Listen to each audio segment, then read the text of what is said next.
get a client. My first client was another one of my uncle's businesses that I've spoken about before. He gave me my first chance.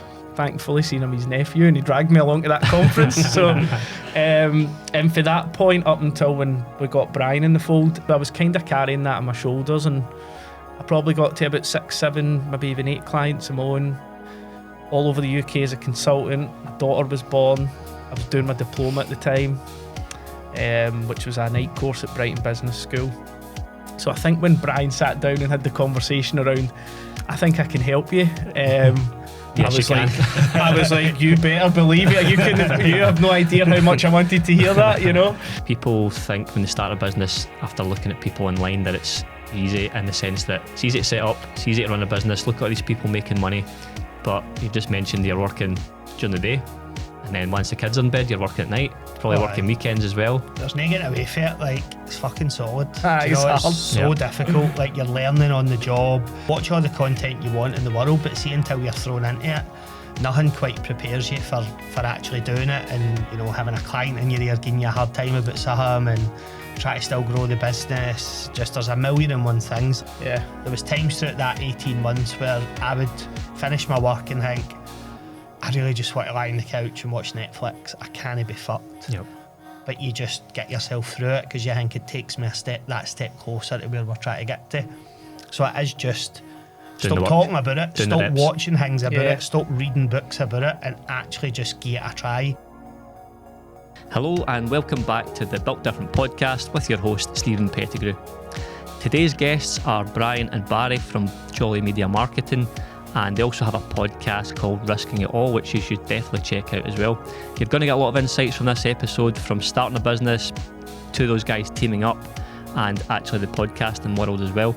We go into a bit of a deep dive. We also have a little bonus section at the time of recording. The UK budget was announced and there was some interesting stuff we covered on the podcast. We thought about doing a live stream, but in the end we just decided to throw it in at the end. So as always guys, if you enjoy this content, if you think someone could benefit from it, share it, hit the subscribe button, hit the like button, and let's get into the episode with Brian and Barry. So Brian, Barry, welcome to the show. How are you both today?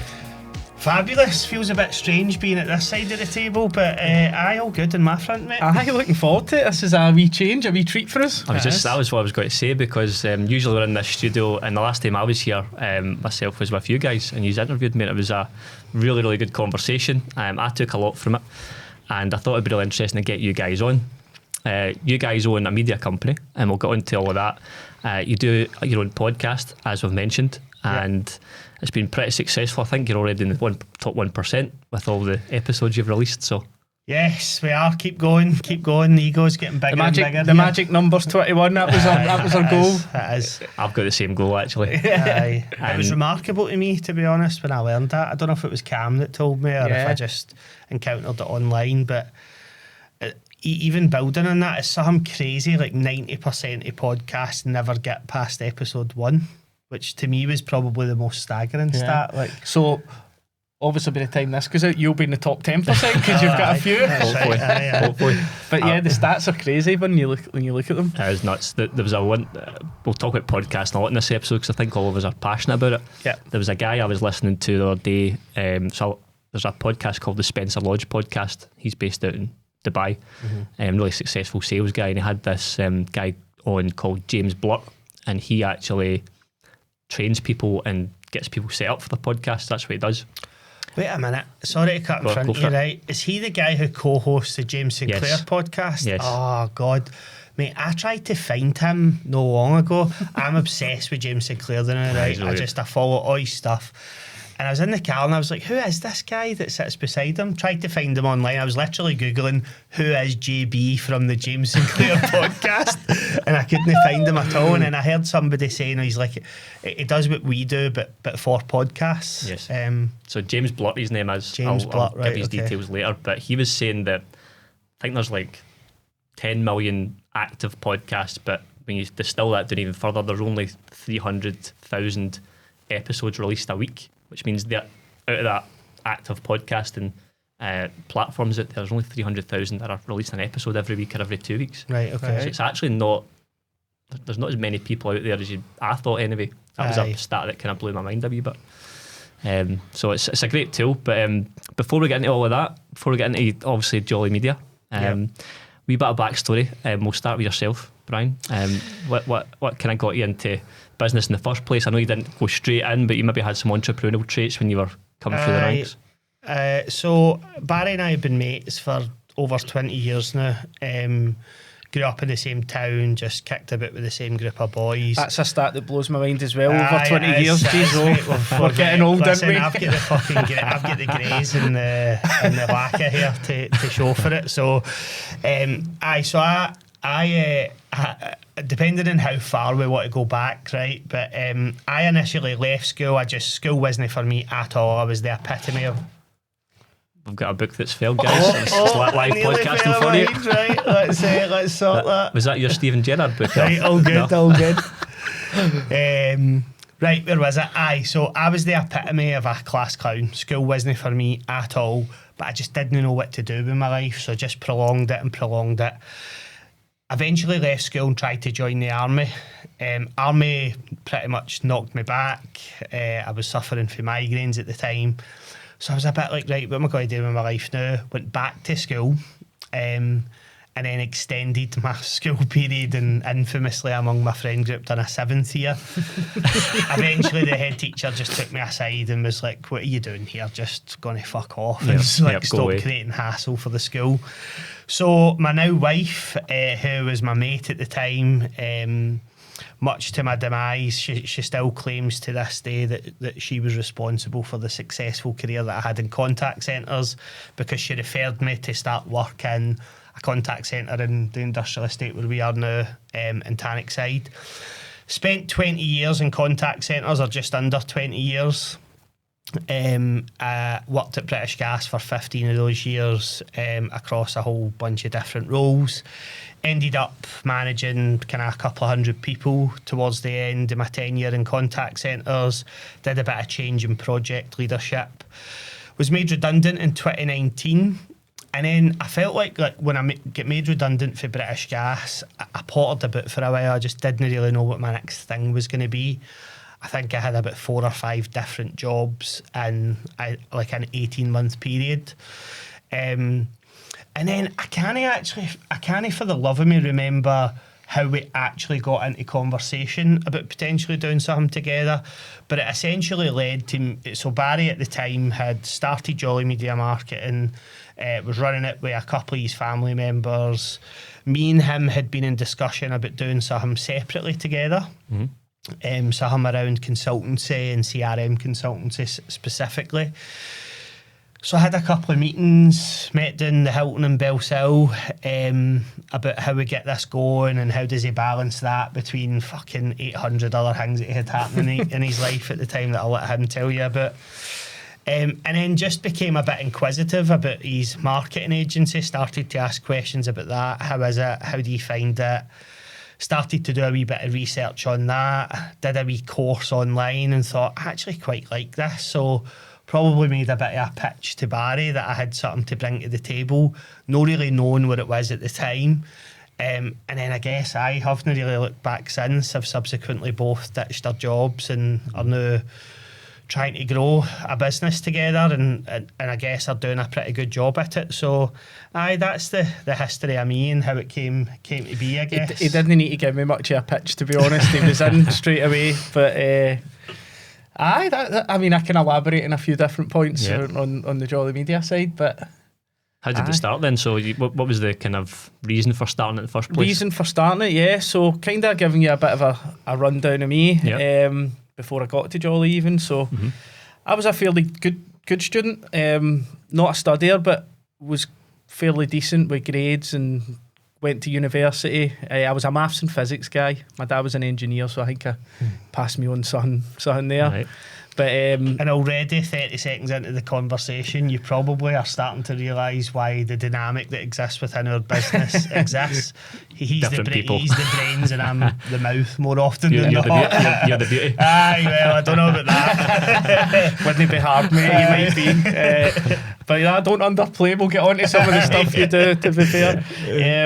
But as far as my education goes, I was a terrible studier. I wasn't interested in studying, but I had a decent brain on me that I could kind of get so far. So I done physics and engineering at uni, left in my third year with a diploma, and just thought, scrap this, man, I'm not a student. I can't. Basically not studying got me to my final year of uni. Right. And then at that point I was like, holy shit, I need to either leave or actually apply myself. And I took the easy road and left. My first career move was in insurance. Right, okay. Similar to Brian, I was in contact centres throughout university, done sales in contact centres, British Gas, went to a big insurance company when I was about 20 actually. Worked there for 10 years. So I started on the phones. And the most random form of insurance imaginable. Just to elaborate on that, it was a big company, really sizable insurance company called NFU Mutual, who specialise in rural insurance. Right. So sheds and all sorts of farms random and stuff, machinery, right. And they do cars and houses and all the usual stuff. But as a someone who's definitely not a rural person, sounds exciting. I remember first getting into it, going, what on earth is a combine harvester? Do you know what I mean?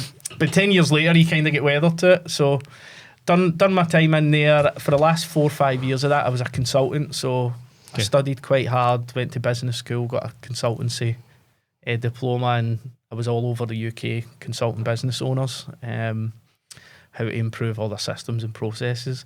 That was probably my first employed job that opened up my eyes to entrepreneurship. Yeah. Because I was working directly with business owners. As a consultant, so you're getting to see different businesses as well. And yep. One of my key takeaways, probably 3 months into it, I was working with people that had £40 million businesses, 28 million, 12 million. And sometimes I come away from it going, how the fuck are they running this place? Like, how do they do this? There's nothing really that impressive about them. Not even nothing that impressive, but it's almost by accident. Just seems like a normal guy. Yeah. And on the flip side, there was loads of people that I'd met during that were really inspiring. Like, a lot of them I still keep in contact today that I think, I see why you're in the position you're in. He's covering his arse now. I just realised there might be a few people listening. Some of them are brand new. But if I was given a weighted scale, I would say more of them. I thought to myself, if they can do that, I can do that. But just at the start of my consultant career, Jolly Media Marketing was born. So getting at the story of that, because it's quite, I don't know if it's funny, but it's not a typical story, right? So if you think about, up to this point, I was a maths and physics, failed engineering student, worked in farming insurance, so it's a bit of a leap to get onto a digital marketing agency for there, but pretty much the big driving factor behind the business was my Uncle Dan. So my uncle was an entrepreneur, he lived in Saudi for years, had multiple businesses, done really well for himself, but he was a bit of a dreamer, I want to say. Right. So he was always thinking about something else. So he shiny object syndrome. Yeah, perfect. He tried everything from, supplements to trying to do oil deals in Nigeria to having an auto parts company. He was just one of the guys, but he was a massive influence on me, right? I laugh because I look at that book that Robert Kiyosaki book. That was the first book he ever gave me. Oh, same. That's not your uncle, but but it's the first one I read. Yeah. And what my uncle did is I think he identified something in me that he was very vocal about it. He says, look, you're wasted in what you're doing. I want you to come to London with me. I want you to come to a marketing event. It's a 3-day marketing event. Just come see what you think. Just come down with me. He took me and his sons as well, who I started a business with, as Brian said. Asked my dad for the money because I was skint. Yep. So my dad funded me. Thanks, Dad, if you're listening. You paid him back yet? Thanks, Dennis. slowly but surely. So I went to this marketing event in London. Had no idea about digital marketing, paid advertising, web development, funnels. This marketing event, it's quite funny thinking back now. It was called the Traffic Millionaires Summit. Okay. So instantly I'm like, what's this? Piques your interest, doesn't it? Right, and if you've ever seen anything to do with like ClickFunnels or affiliate marketing, it was an affiliate marketing event. You see people coming up on the stage with the big checks and all that sort of stuff. Yep. It was kind of like that. So 3 days of that, and my mind was just blown. Like, I instantly just gravitated to what they were Drank the Kool-Aid, and that was you. That was me. I was in, I was hook, line and sinker, really. Yep. Pretty much on the way back for that event, we created the company. And for the first period of that company, we'd done affiliate marketing. So our first stage of Jolly Media Marketing was not really successful. We got involved in an affiliate program. I built all the funnels, ran all the traffic, got all the sales. We made quite a lot of money in it. And then it turned out that the FC in America had done the guy who was leading the affiliate program for fraud. Wow, right. And pretty much all the money that we were due, which was substantial, that disappeared overnight. Oh, did it really? Yeah. Was that supposed to come from him over in the States? Yeah, right. So it was part of a commission structure on affiliate. And we bought, it was like a course he was selling, so we'd sold the course to people, we'd bought the course, and everybody down the chain. This was the first year in business, pretty much? This was the first 6 months. So at that point, I remember vividly having a conversation with my uncle and my cousin at the time, who was in and out of the business, who was helping me. Because we'd only known affiliate marketing. And, we were like, right, do we just quit? Because I was still in employment at the time. Like, been stung, it hurts. We're not going to get our money back ever. But we had a really good conversation at the time, and I was really buoyant about, we've been sold a course that taught you digital marketing. We've sold the course, but ultimately we now possess all the skills to do it. So although we lost loads of money, we actually learned loads of skills. Losing money is a really big lesson, isn't it? You don't ever do it again. Yeah, I mean, we still lose some money sometimes, but certainly not to that degree. So at that point, we changed from affiliate marketing into a marketing agency, like what we do today. And at that point, it was get a client. My first client was another one of my uncle's businesses that I've spoken about before. He gave me my first chance. Thankfully, seeing him, his nephew, and he dragged me along to that conference. So, and for that point, up until when we got Brian in the fold, I was pretty much running it. My uncle was my mentor. He wasn't in the business. He was helping me from afar. My cousin was in and out. Wasn't really helping much. So I was kind of carrying that on my shoulders, and I probably got to about 6, 7, maybe even 8 clients of my own, all over the UK as a consultant. My daughter was born. I was doing my diploma at the time, which was a night course at Brighton Business School. So I think when Brian sat down and had the conversation around, I think I can help you. Yes, I was like, you better believe it. You have no idea how much I wanted to hear that, But that was kind of the story of Jolly Media Marketing up till when Brian joined. It was I look back in the clients I had in the early days who stuck with me. Like not many of those clients moved. Yeah, that's a really good barometer, isn't it? Yeah, because ultimately at that point I was very much learning how to be a marketer. Yep. But the clients stuck by me and they gave me the chance to get to where I'm today, and I'm really thankful for that. So common in marketing businesses for clients to move around very, very quickly. Oh yeah, we see it. We call them agency hoppers. Yep. You try and avoid them as much as you can, to be honest, like through discovery, asking questions about what you're doing now, what have you been doing the last 3 months. If you get a whiffy, I was with that guy, then I moved to that guy, then I moved to that guy, it's typically an indicator that they don't really have the patience for it. I mean, you can introduce some protection around minimum terms, but I think it was actually maybe you that said to me before, a contract's basically just a bit of paper with words on it. It's only worth the two people signing it, It's only the value they put on it, really. Aye.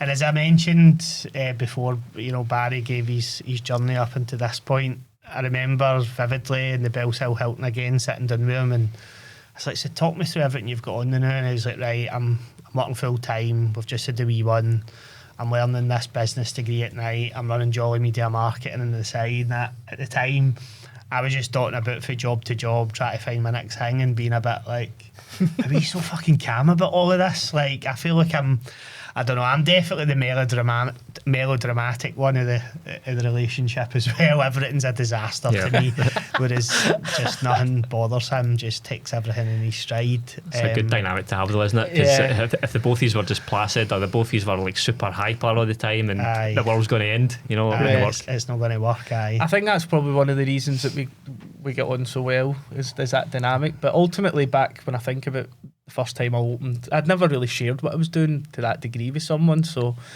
when you were so shocked about it, I was like, This is normal for me. It's Just like, what I do. this is what I've been doing for the last 2.5 years. This is just, but having that someone to confide in at that point, that was when I realised, right, I need to get Brian in to help me, because I always think that I'm a big believer as a consultant is get an extra set of eyes on things, you know. And when I first done that with you, and I was like, well, let's have a go at this and let's get you involved.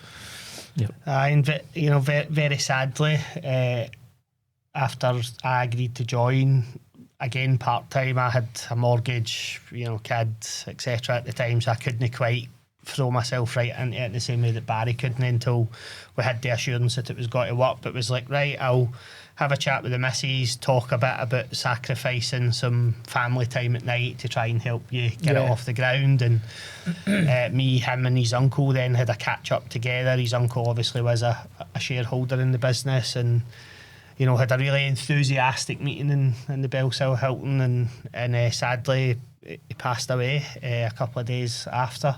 Pretty suddenly, which I know was a big loss to you and the family. Massive to me, yeah. It was probably, ultimately, if I think back and we didn't have you getting involved at the stage, I would have really struggled to maintain things. So, hard knock, but what I learned from him was massive, you know. Probably why I'm quite placid and enthusiastic. A lot of that comes from him. Aye. So and the journey for that point was just, I think the two of us had a similar routine whereby it was get up in the morning, wee bit of time with family and kids, and then 9 to 5 as it were, have a wee hour's break to grab some dinner, again some time with kids, bedtime routine. Wee one down, you know, they were younger at the time, so maybe 7, 8 o'clock. My wee one's a night hawk now, so you're not getting her to bed at 7 or 8 o'clock. But at the time, down at 7 or 8, and then you had maybe 3 or 4 hours at night to just get on with what you had to get on with. We kind of divided and conquered. I tried to look after bringing new folk in the door, and he looked after actually delivering the service and keeping them in the door. Do you know, that's an interesting point you make there, right? Because people think when they start a business after looking at people online that it's easy, in the sense that it's easy to set up, it's easy to run a business, look at all these people making money. But you've just mentioned you're working during the day, and then once the kids are in bed, you're working at night, probably working weekends as well. There's so much. People think it's a lot of people think it's easy to run a business. It's no. The first few years is really, really tough. I think it's really hard, and I think we're still doing elements of that now, not in the degree we were, but like back in that period, you know, I was 8 o'clock to 1 o'clock in the morning every night, every single day. In the weekends, you'd ease off a wee bit, but I was really hardened to it as well. You know, I wasn't flinching about it. I wasn't sitting going, because I was passionate about what I was doing. I was like, right, I want to get this sorted. But when Brian came in, what that really opened up for me is my up to my point in business, I just focused on learning how to be the best marketer as I could be. When I brought Brian in, I really said, look, you focus on sales and acquisition. That's when our business took off, because I wasn't doing any of that. You know, I'd organically got to a point where I couldn't really handle anybody else. Bringing him in was such a breath of fresh air, because it just was like, right, let's try and grow the business now. I think it was also just about making sure that like your efforts were recognised. So we talk about this a lot, how like, you know, and I had a chat with Daniel Smith actually recently about this, when he was doing a bit of kind of benchmarking around his pricing and on a bit of a journey around that. And I said to him, look, being really honest, there's not a huge amount of science behind this. Like when Barry and I first got together, it was right, what we're doing with pricing, let's just like quadruple it and see what happens. And then you do that, and some people say aye, some people say no, right, let's add another wee bit onto it. And then some people say aye, some people, right, let's add another wee bit onto it. And then eventually you get to a point where people go, you cheeky bastard, like, can't you believe you're trying to charge me that? And you go, right, we've maybe overshot that soft spot. But I think that helped as well, just making sure that when we were bringing people in, all of those extra hours that you're doing at night, you can see light at the end of the tunnel, because you're going, right, that money's building, that pot's building. But both of us were in similar positions with kids and mortgage, so we had to just build and build and build to a point where we thought, right, get one of us in full time and then continue to build, get the next person in full time.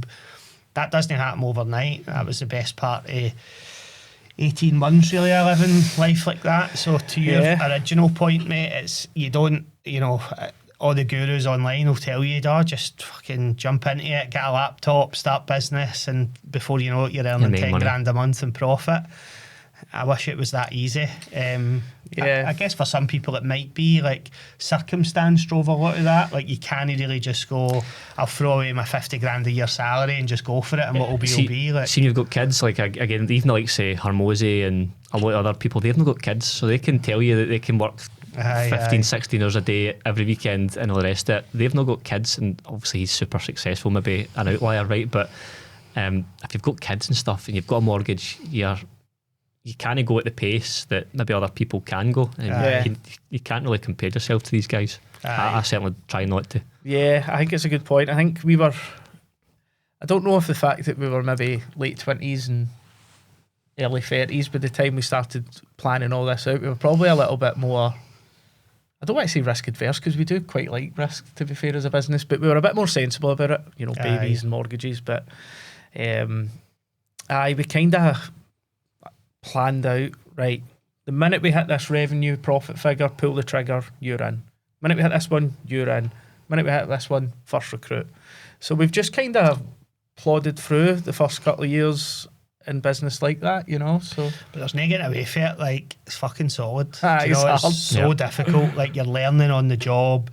You feel like a bit of a charlatan, like you're making it up as you go along. You're making it up as you go along, really, because watch all the content you want in the world, but see, until you're thrown into it, nothing quite prepares you for actually doing it, and having a client in your ear giving you a hard time about something and try to still grow the business. Just, there's a million and one things. Like, even the day before we came in here, sitting down with Barry and like, right, I need a coaching session here on some of the financial stuff, take me through it again. And I've go to bed at night and sometimes think, when will this learning curve end? When will I go to bed and go, I'm nailing this, and man. See, just on the contrary to that, so that financial thing that you asked me to do, I was like, I know how to do that. I'll do that.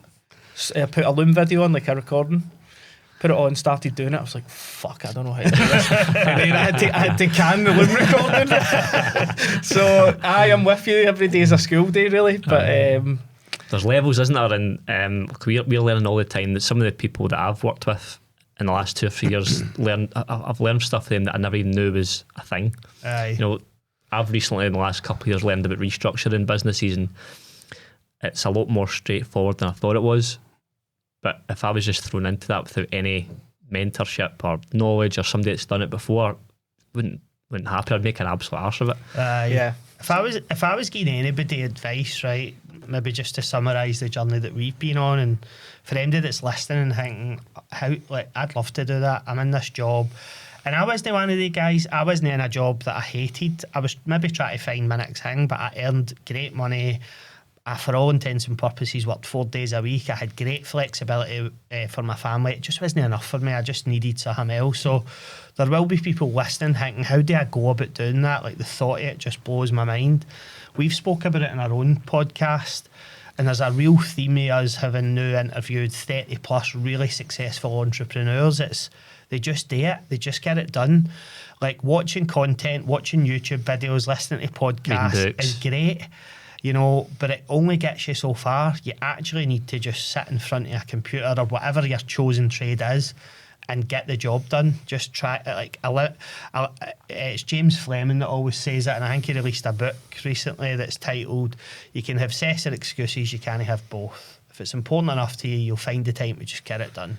Yeah. There was times throughout that 18 months where I would finish my work and think, I really just want to lie on the couch and watch Netflix. I can't be fucked. Yep.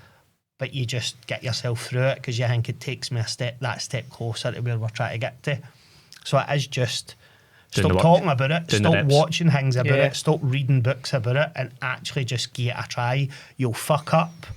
Am I allowed to swear in this? Yeah, you've done it a few times. Sorry about that. Should have asked that at the beginning. You'll fuck up, you'll make an arse of things, it'll hurt, you'll embarrass yourself.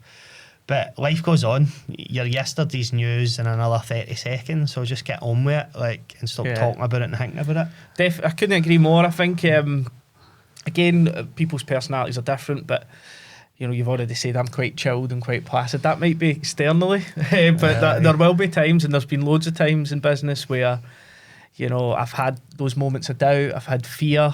Don't know how to do this, but I know for a fact in my head that the minute I start taking action on a problem, I instantly feel better. Oh, definitely. Put attention towards it. Yeah. Totally. Yeah. And just those little chipping away at big problems, they start to become smaller problems. That's the biggest thing that I think has got us to this point. Mm-hmm. It's actually Jeff Bezos, I seen him on a podcast talking about that recently, saying that he's identified that in his life, stress, when he's experiencing stress, it's because he knows he should be taking action on something and he's not doing it.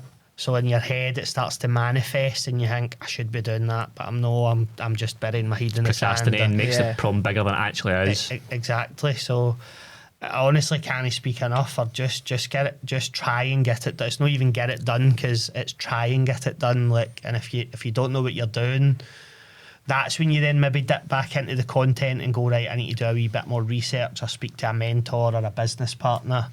But just nothing quite beats that school of hard knocks. Try it, fuck up, learn from it, keep trying it. And inevitably all these wee marginal gains compound and you get there. It is the small things. When we speak to business owners as well, we always say there's no silver bullet. It's like small incremental changes over a consistent long period of time that will actually make a big difference. Aye. Like, it's not completely changing the business model or completely changing this. It's more to do with making sure you do the thing you say you're going to do at the price you said you're going to do it on time. Yeah.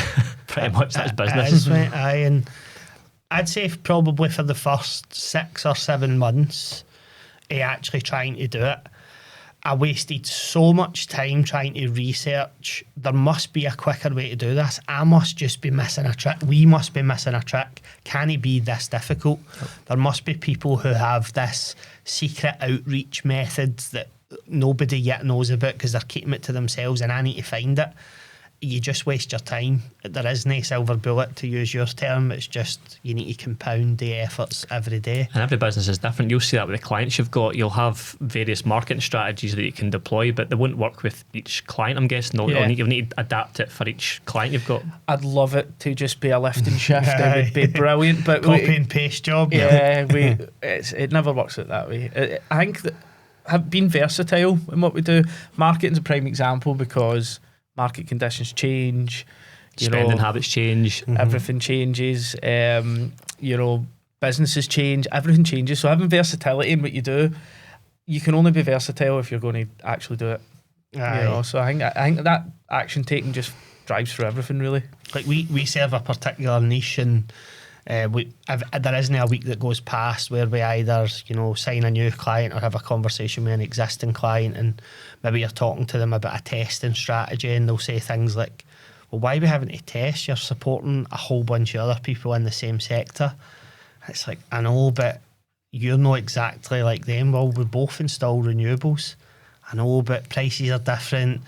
You've been doing it for 6 months, they've been doing it for 18 years, they've got 40 staff, it's you and your wife and your brother. They've got more case studies and testimonials behind them and all sorts of things. So all these wee things lead into, right, we kind of need to pivot the marketing strategy in line with what you can fulfil. And I think a lot of sometimes you can get that fear and your confidence gets knocked because of that. We've had loads of conversations over the years around, man, I'm feeling it here, I'm feeling it. But then I think the biggest advantage about having Brian join the business is being able to consult with him and go, right, we're actually quite good at picking up when each other's under the cosh, I would say. I think that's driven by friendship more than business partners, mate. We've just known each other for a long time, so when you're feeling it, the signs are there and I can see them. It's almost like,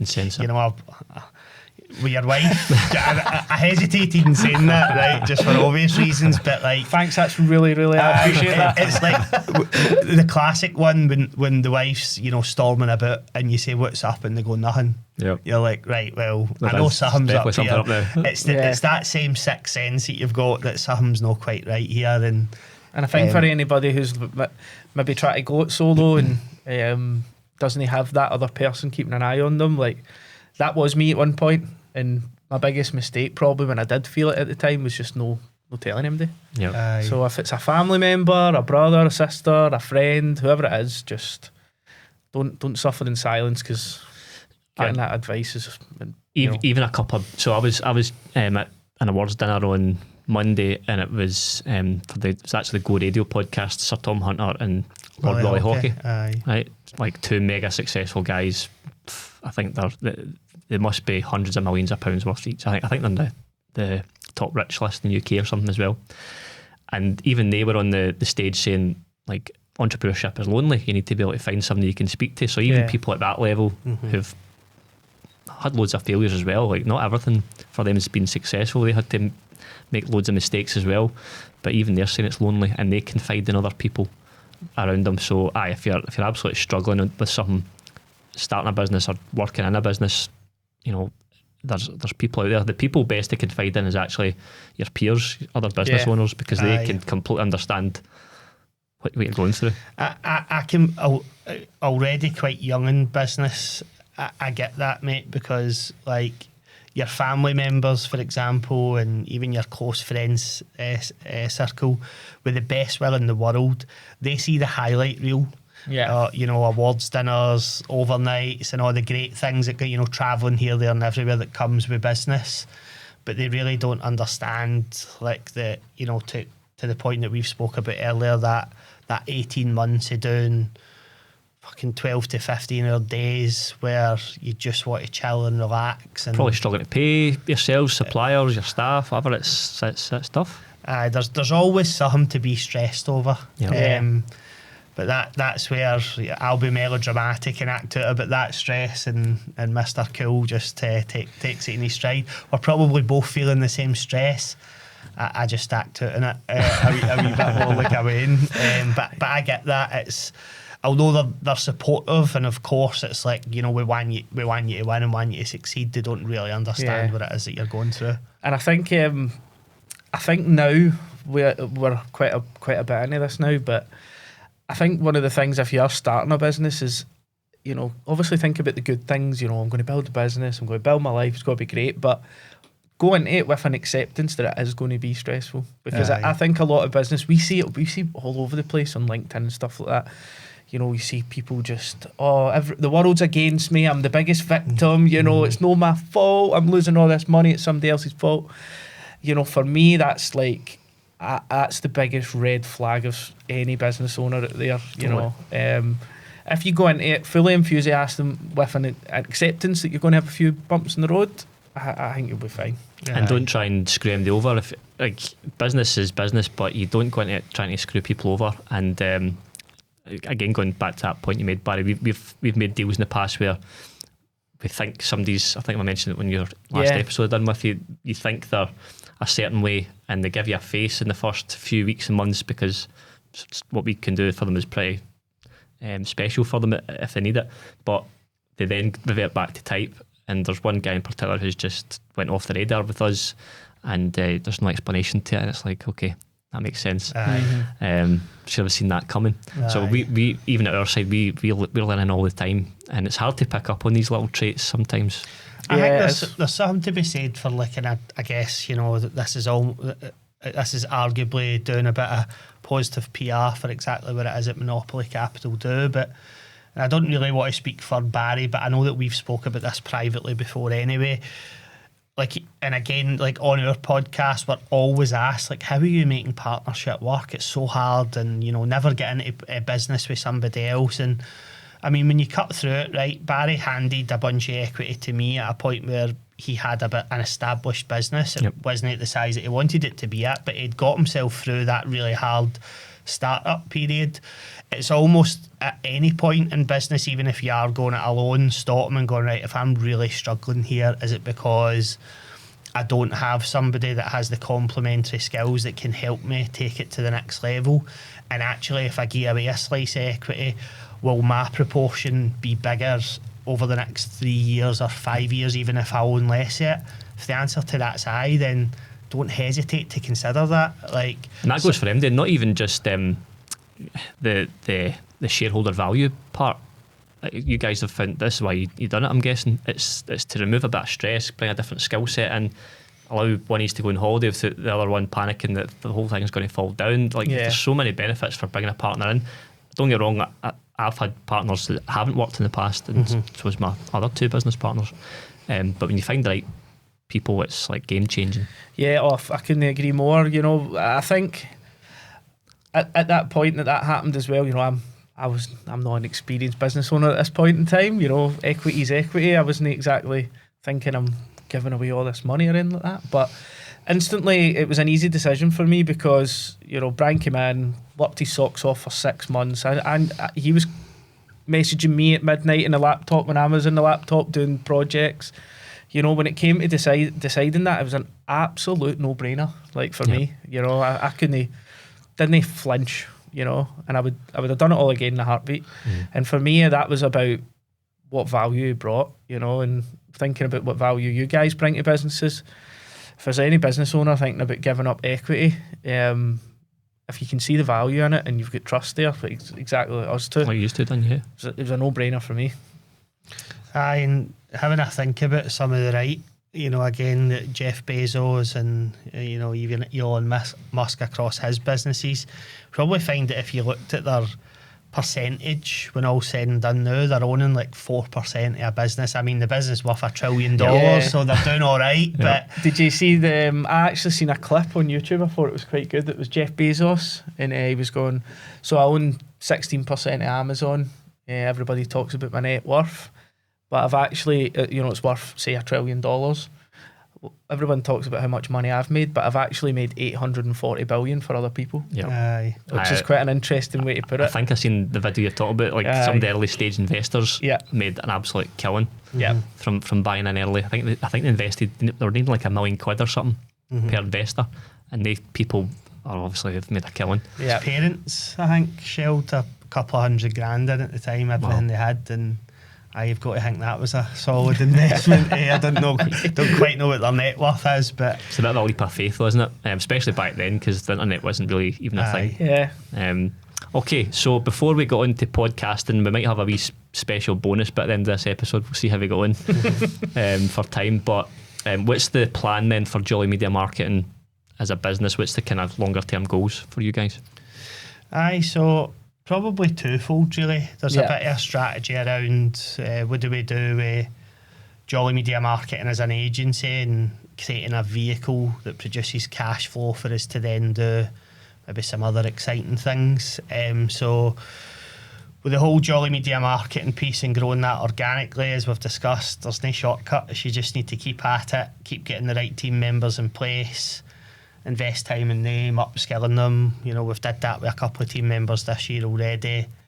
Even that in itself's no easy. You look at it and go, bring a body in, they own that then, and you go, that sounds like heaven. But then getting them in and spending time with them, they don't always think the same way as you either. Aye, I mean, one of them is Barry's twin, so she quite literally like.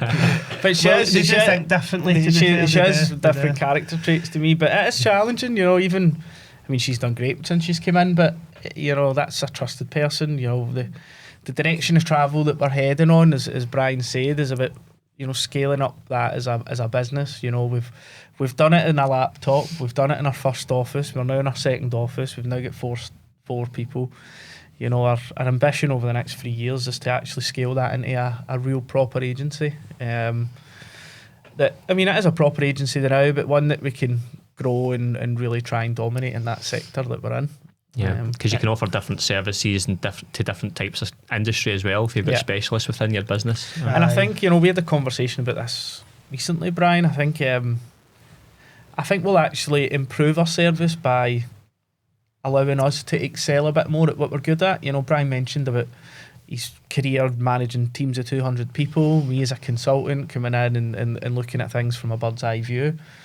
You don't really get to do that when you're in the trenches. Totally. You know, so I said to him, I think we're, you know, well suited to build a team around us. It's just getting the right people and making the right decisions. Easier said than done. But we'll get there. From afar, the growth you've had is amazing. I've seen some videos of the new office and stuff. You've got seen your standing desk as well, which looked pretty good. They're awesome. I'm so sold on them already.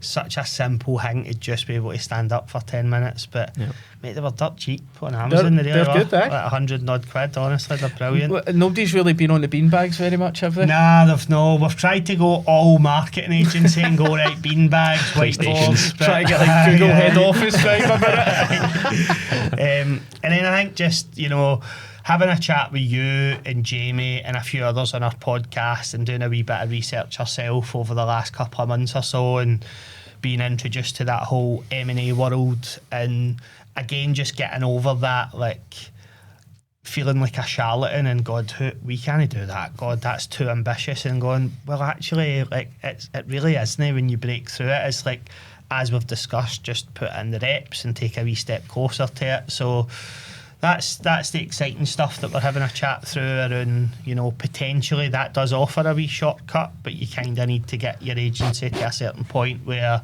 you know, you can make that happen. So for you guys, we've spoke about this offline, to go and buy a marketing agency or acquire one or buy into one as a minority share, whatever, that's a really quick step to grow. If you can get extra staff that would cost you a lot of time and money to go and get new clients instantly, instant cash flow, the profits that come with that.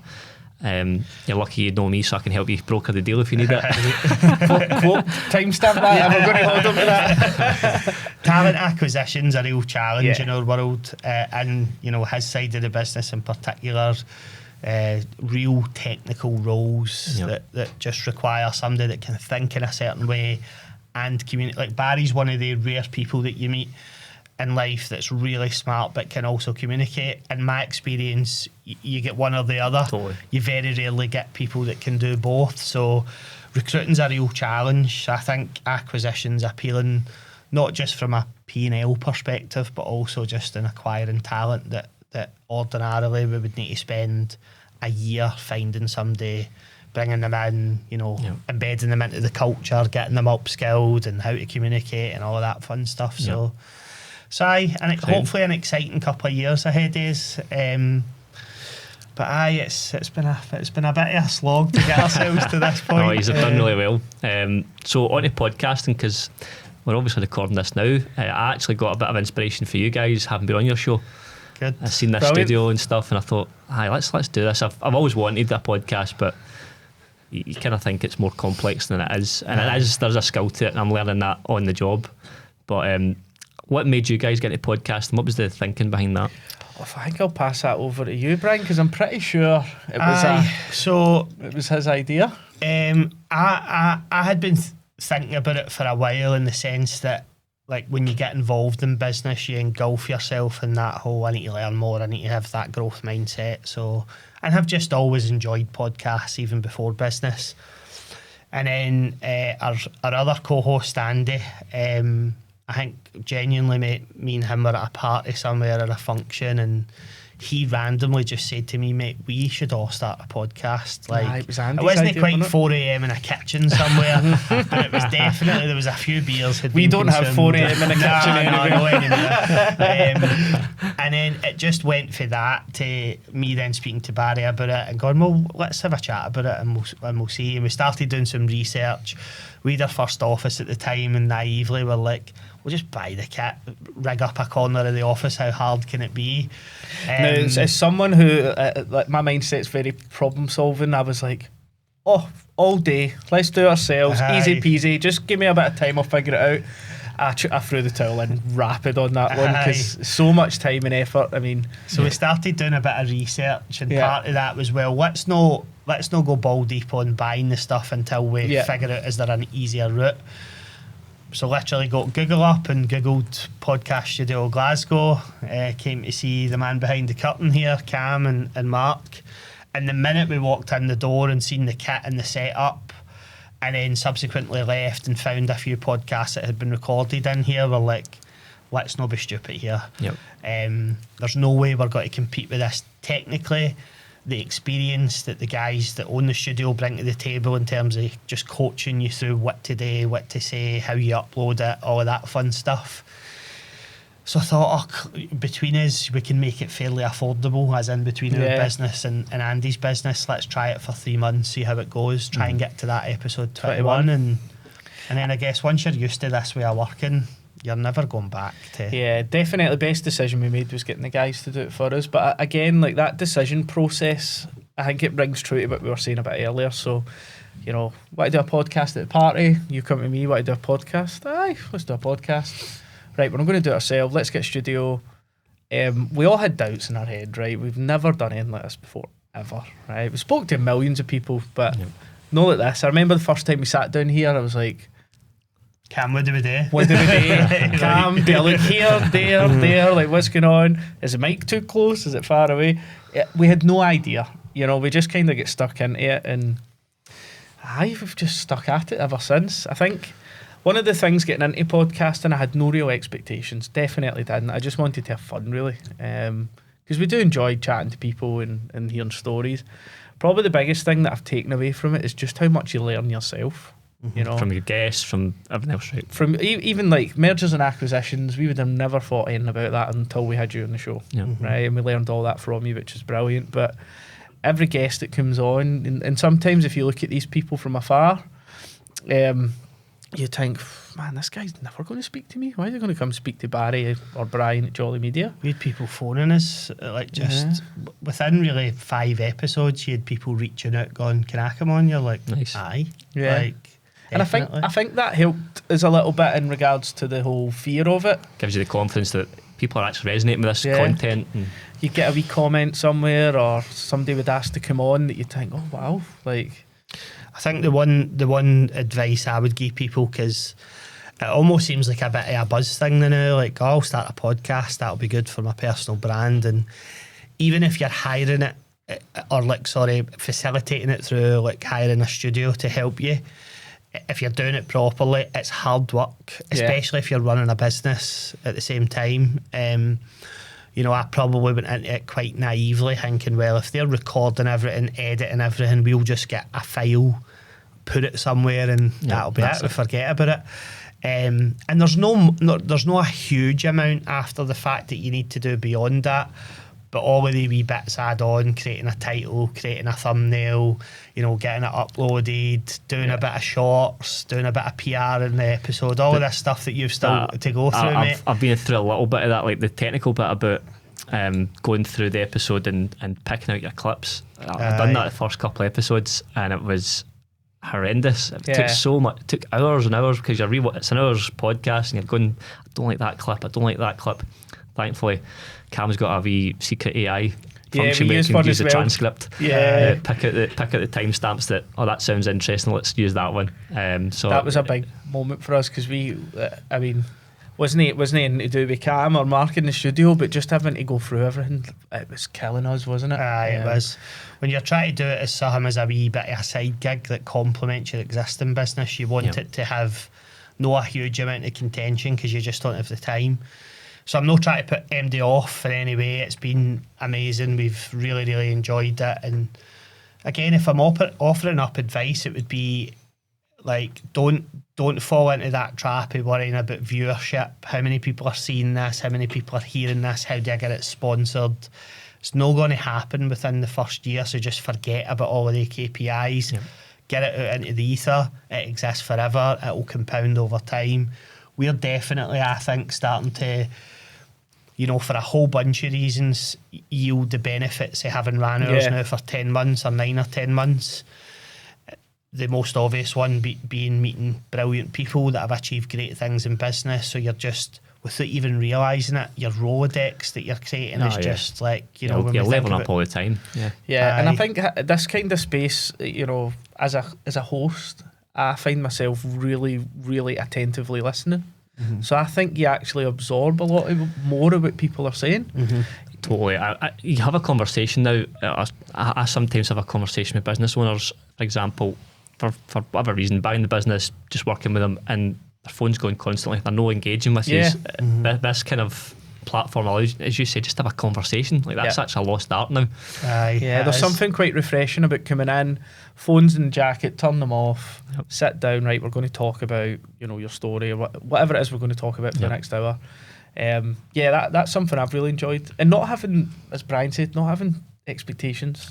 Don't put that's a great one. Yourself. So obviously I've not, at the time of recording, haven't released any episodes yet, and there will be soon, but I've come into this with a long-term idea in my head that it's building personal brand, it's to attract more opportunities, more leads, but it's not going to happen the next weekend with that. It's going to be a long term project. And I think if people are going to come into it, because again, people think podcasting, get rich quick. Everybody who comes into something thinking get rich quick, I'm going to get sponsorship, I'm going to get this, I'm going to get that. It's not going to happen. And it's the wrong mindset to come in with. I think that's very important, because at the first, when I heard only 1% make it to 21, I thought that's insane, right? But then when you start to think about, if someone comes in and puts a lot of pressure on themselves to monetize a podcast in, say, a few months, my God, they're going to chuck it quicker.